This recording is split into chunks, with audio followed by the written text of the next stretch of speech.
過年唔好淨係識得講新年快樂，吉祥話講得好咧，唔單止紅包唔少得，仲可以咧鍛煉細佬哥啲口語啊、思維啊同埋邏輯能力嘅噃。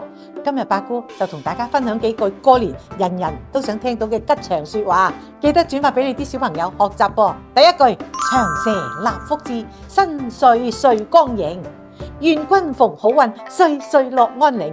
希望喺蛇年吉祥嘅蛇帶嚟咗福氣，新嘅一年充滿祥瑞之光，祝你常常遇到好運，每一年都能夠快樂又安寧。第二句：靈蛇舞新春，長氣繞周身，事業青雲上，財源四海臨。吉蛇盤旋在新春，吉祥之氣環繞在你的身邊，祝你事業能夠青雲直上，財源從四面八方滾滾而來。第三句：蛇年豐年景，福澤伴君行，合家皆順意，好夢亦成真。靈蛇立福兔真，福氣庇佑住你一路前行，祝你順心如意，美夢成真。第四句：長蛇攜運來，喜慶滿門飄，健康長相伴，煩惱瞬時消。希望健康時刻陪伴在你身邊，煩惱瞬間消散。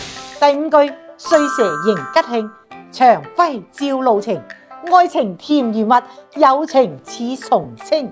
祝你愛情甜如蜂蜜，友情像青松常青。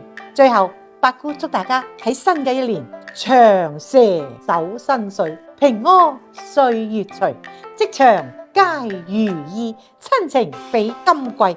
希望大家所有嘅心願都能夠如願以償。